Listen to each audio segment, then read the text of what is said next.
In the back of Tom Carlson's house here, he's got a watershed that's protected, so it's not developed, and it's just this beautiful strip of green forest. And I think I've just had time to actually sit and be still and and get back to the heart of why we're doing this, why I'm cycling, why I'm making this film.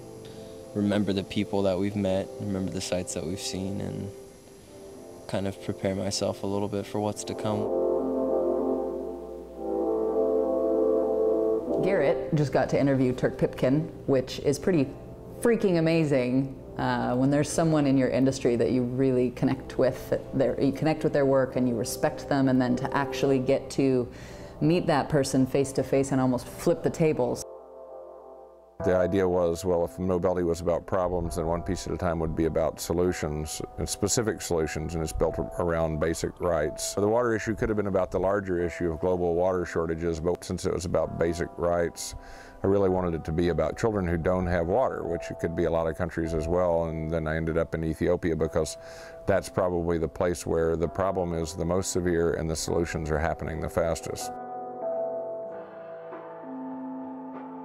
We just had the grand opening of this high school we're building in Kenya, and nothing I've ever done compares to that. That was far and away the best day of my life. It was just an unbelievable experience. One of the buildings we're inaugurating is this rainwater court. It's a basketball court that collects all the drinking water for the school. It has 36,000 liters of water storage. And the day ended with the first rain ever, first water coming into the tanks. It's going to be a bigger issue in the U.S. We know that we're losing snowpacks in the American West, so the rivers in the West are not going to flow as much as they used to, and they're going to be more seasonal. When it does rain, it's going to rain hard, and it's going to be big floods, and we can't capture it. So any way you look at it, even places that we traditionally think of as having a lot of water, we're going to see major, major changes. And in cities, is there going to be enough water? But if you look at any area of this country, Ogallala Aquifer in North Texas, and all up through the Great Plains has been pumped down, down, down, down, down, in some places hundreds of feet, and it took thousands of years for that water to get down there, and then we use it without thinking about tomorrow. It's going to be really critical. Everybody's going to pay more for their water, and everybody's going to use less water, and you might as well get used to it now. Fall out of love with your green lawn, collect all the water off your roof. The solutions are really simple. The more industrial the scale, the cheaper it is to take advantage of this stuff. And we just haven't valued it yet, but we will. Maybe this rain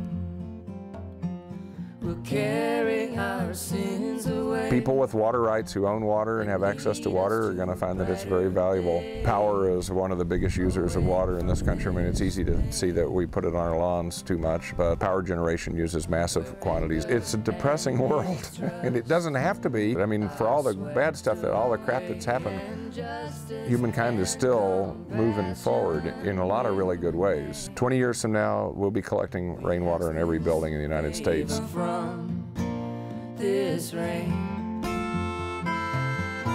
We look at learning as something we do when we're young, and most of the really interesting people and most of the really accomplished people, most of the people who make a lot of money, most of the people who are real centered in who they are and what they want to do in their life, I think most people are really happy, view learning as a continuing process.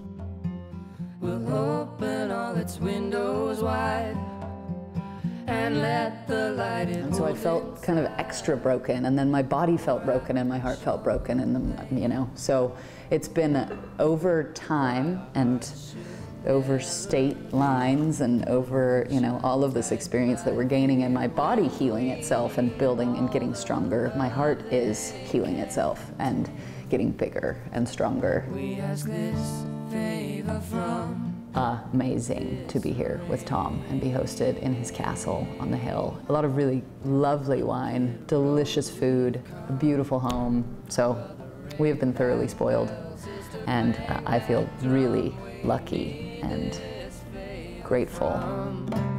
This rain.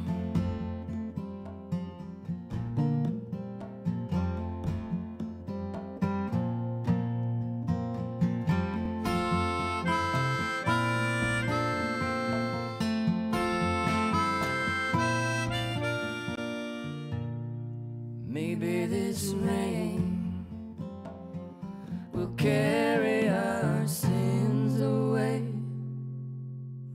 This is a great transition to come and be in these pine trees and to meet some great people. It just kind of refreshes us that, oh yeah, that's what we do every day.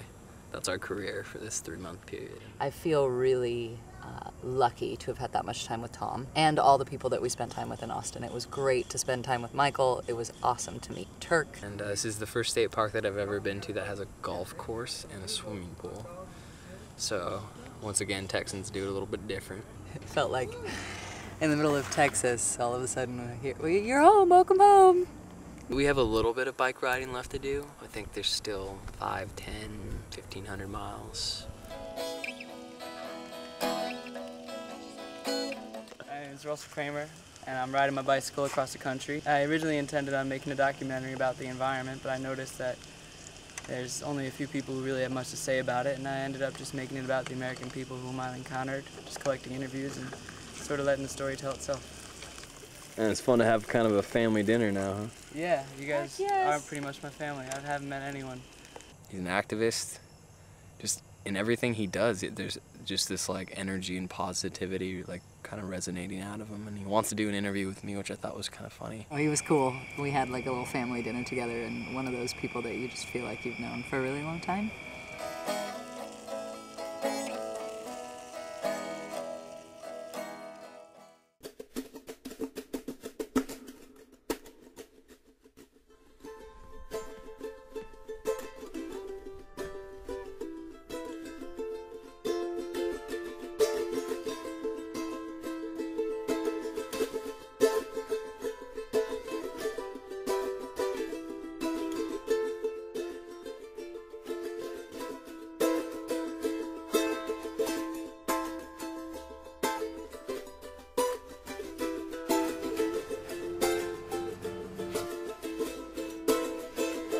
My bike decided that it wanted to give us a little detour and introduce us to this fabulous person.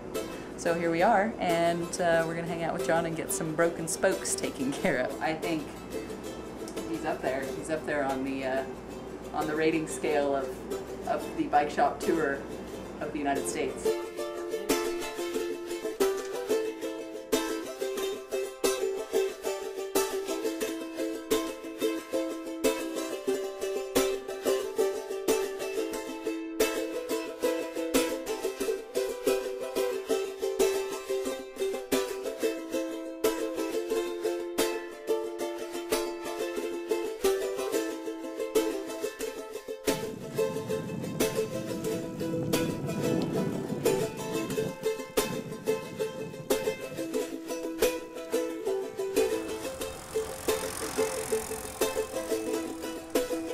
So we're back into the park where we camped last night. We're making forward progress. A lot of good rolling hills, good workout. I think it's some of the last hills we're probably really gonna see.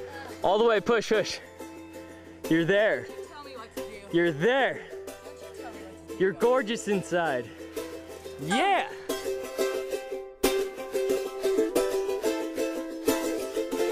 It's hard to give a perspective of how steep that hill was, but I was breathing real hard. It was probably one of the more steep pitches we've done on the trip or in just in a long time, and Brittany just stood up the whole way, made it to the top, rocked out.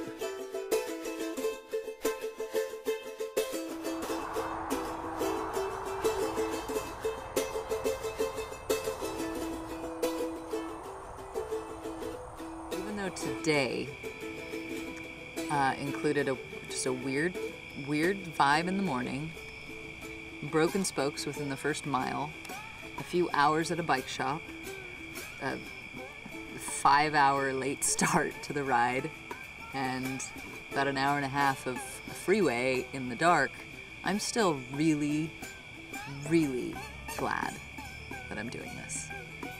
Pretty exhausted. I feel like I'm sweating a little bit right now, but it's not that hot. I'm really kind of feeling fluish.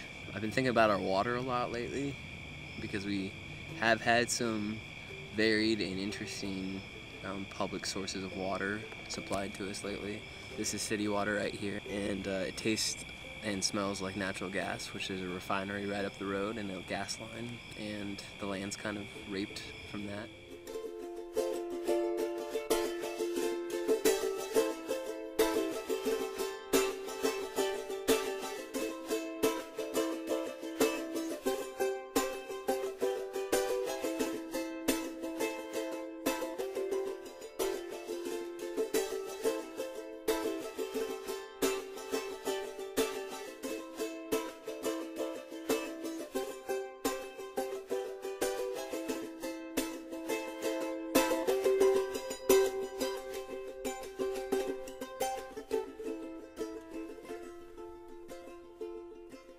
That is an armadillo. We now know from experience. And that was the first one I think I've ever seen that wasn't roadkill.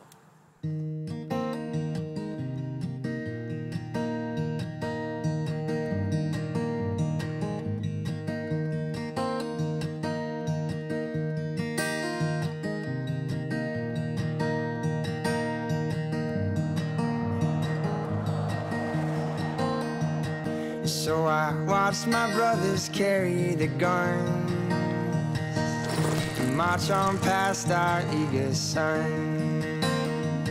And we can teach our children never to fight. Yeah, but we're killing men in the name of Christ. Yeah, we seek salvation in the midst of wars. 'Cause with a bullet inside you could say no more.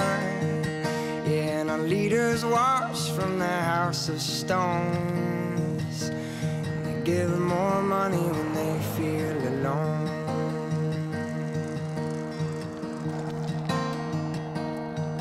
Well, there's an eager man inside my soul.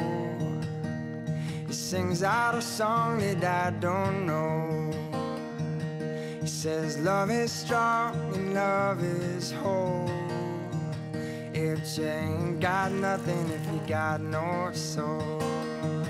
Well, you ain't got nothing if you got no soul. Saying you ain't got nothing if you got no soul. Well, you ain't got nothing if you got no soul.